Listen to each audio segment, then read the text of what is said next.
Moikka! Mä oon Jenni YouTube-kanavalta Jenni Kuru ja tänään olisi tarkoituksena käydä vähän kiertelemässä Kierkkikeskuksessa. Sieltä päärakennukselta löytyy näyttely ja kaikkea muuta jännää, mutta mennään eka käymään siellä ulkona Kivikauden kylässä.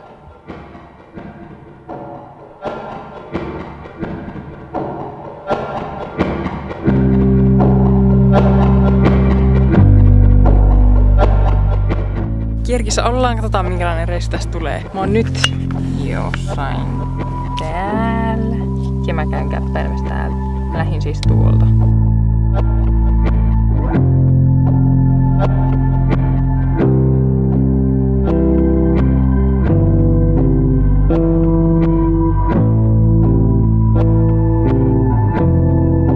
Sitten oli aika herätellä mun sisäinen Robin Hood ja Katniss Everdeen.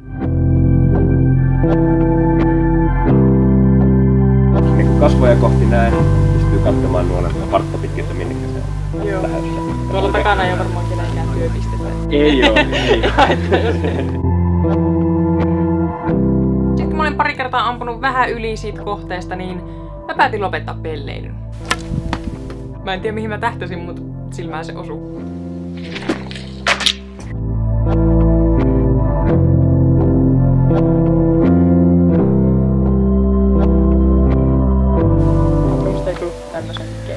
Harjoitusta. Nyt mä tulin käymään täällä Ansapolulla, joka kiertää jonkunlaisen lenkin. Mulla ei oikeastaan ole muistikuvia, että minkälaisen, mutta kannattaa ehdottomasti kyllä käydä niinku ampumassa noita jousipyssyllä ja sit sitä ihmekeihästä. Mä en kyllä ollut hirveen niinku luonnonlahjakkuus siinä keihäänheitossa, mutta ainakin niinku mä yritin, että ehkä ei vielä niihin MM-kisoihin, mutta pikkuhiljaa.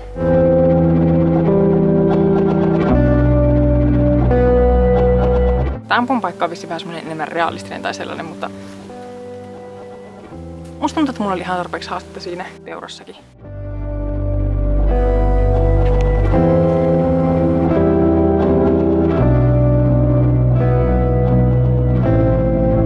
Mä otan tästä kotiella. Ei se varmaan haittaa, jos mä työtän suuntaan tästä takaisin. Ei. Kuinka pitkällä näillä on käynyt? Kyllä mä oon käynyt tuolla Kierkkisaaressa esimerkiksi. Nonni.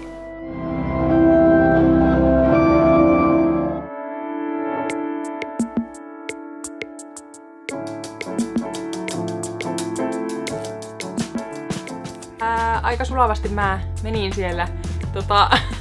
Mulle näytettiin myös, että miten sellainen yksipuinen ruuhi, millä mä meloin, niin miten sellainen tehdään. Ja siinä samalla mulle kerrottiin vähän muinaismarkkinoista, eli tuolla Kierkissähän on tällaisia erilaisia tapahtumia aina, että varmaan niin kuin ne ajankohtaisimmat jutut saa selville parhaiten niiden nettisivuilta tai Facebook-sivuilta.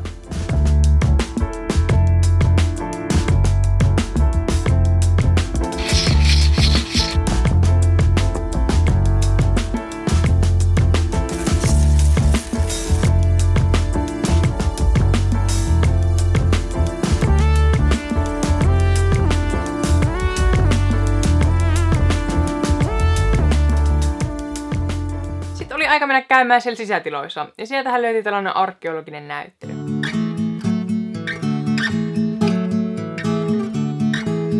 Siellä esitellään siis Kivikauden ihmisen elämää, ja mun mielestä se oli sillä tavalla aika mielenkiintoista just, että edelleen ihmiset käyttää koruja, koristeesineitä, käy kauppaa. Totta kai se on tosi erilaista nykyään, mutta musta se on mielenkiintoista, että ihmisillä on niitä tiettyjä juttuja, mitä on tehty samantapaisin menetelmin jo vaikka kuin kauan.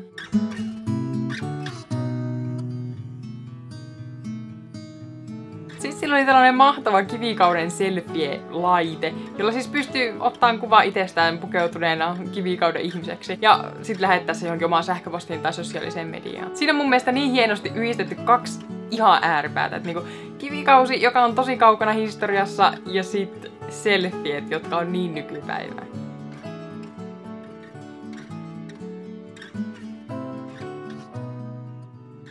Mä kävin sitten vielä katsomassa sellaisen kivikautisaiheisen lyhyt elokuvan tai videon, ja sen jälkeen menin kurkkaa sen kaupan, mikä siellä on.